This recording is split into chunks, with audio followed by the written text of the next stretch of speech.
ಮೊದಲು 35% ಪಾಸ್ ಆಗತ್ತೆ, ಅದನ್ನು 30ಕ್ಕೆ ಇಳಿಸಿದ್ರು. Very good.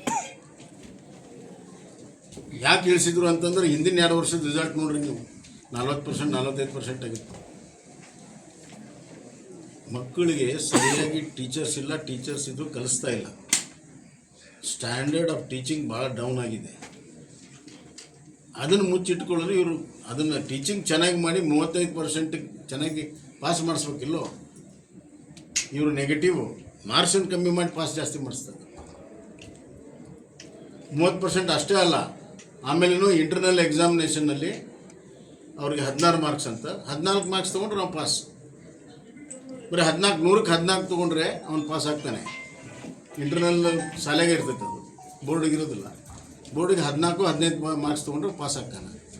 ಆ ಲೆಕ್ಕ ನೋಡಿದ್ರೆ 100ಕ್ಕೆ 100 ರಿಸಲ್ಟ್ ಆಗುತ್ತೆ. 100ಕ್ಕೆ 15 ಮಾರ್ಕ್ಸ್ ತೊಗೊಂಡು ಪಾಸ್ ಆಗುವಂಥ ವ್ಯವಸ್ಥೆ ಮಾಡಿದ ಮೇಲೆ 100ಕ್ಕೆ 100 ರಿಸಲ್ಟ್ ಆಗುತ್ತೆ ಅಲ್ವಾ? 15% ಮಾರ್ಕ್ಸ್ ತೊಗೊಳ್ಳುವಂಥ ರಾಜ್ಯ ಯಾವುದಿದೆಯಪ್ಪ ಅಂತ ತೋರಿಸ್ಬಿಡ್ರಿ.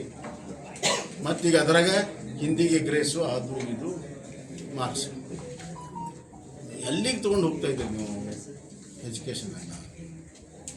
ಸುಮ್ಮನೆ ಎಕ್ಸಾಮ್ನಿಂದನೇ ಆಮೇಲೆ ಸಾಮಾನ್ಯವಾಗಿ ಮೇನ್ ಎಕ್ಸಾಮ್ ಆದಮೇಲೆ ಒಂದು ಸಪ್ಲಿಮೆಂಟ್ರಿ ಎಕ್ಸಾಮ್ ಇರುತ್ತೆ, ಅದನ್ನು 2 ಮಾಡಿದ್ರು. ಈಗ 3 ಮಾಡಿದರು.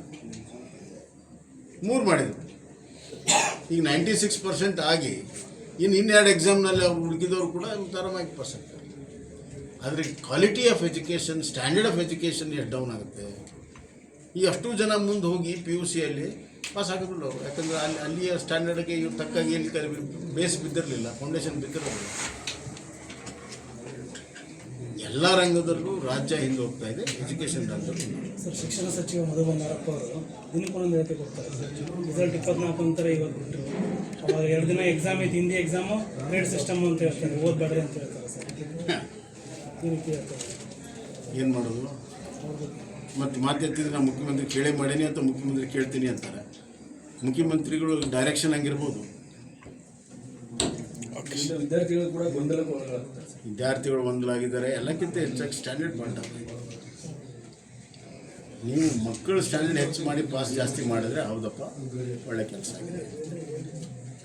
ಹಳ್ಳಿಗಳಲ್ಲಿ ಸರ್ಕಾರಿ ಶಾಲೆಗಳಲ್ಲಿ ಪ್ರೈಮರಿ ಫೌಂಡೇಶನ್ನು ಸರಿ ಇಲ್ಲ, ಮುಂದೆ ಇದೂ ಸರಿ ಇಲ್ಲ. ಅದನ್ನ ಇಂಪ್ರೂವ್ ಮಾಡೋದಕ್ಕೆ ನಾವು ನ್ಯೂ ಎಜುಕೇಷನ್ ಪಾಲಿಸಿ ತಂದು ಎಲ್ಲ ಮಾಡ್ತಾಯಿದ್ವಿ, ಅದನ್ನು ನಿಲ್ಲಿಸಿದ್ರು. ಇವತ್ತು ನೋಡಿ, ರಾಜ್ಯದಲ್ಲಿ ನ್ಯೂ ಎಜುಕೇಷನ್ ಪಾಲಿಸಿ ಇಲ್ಲ, NEP ಇಲ್ಲ.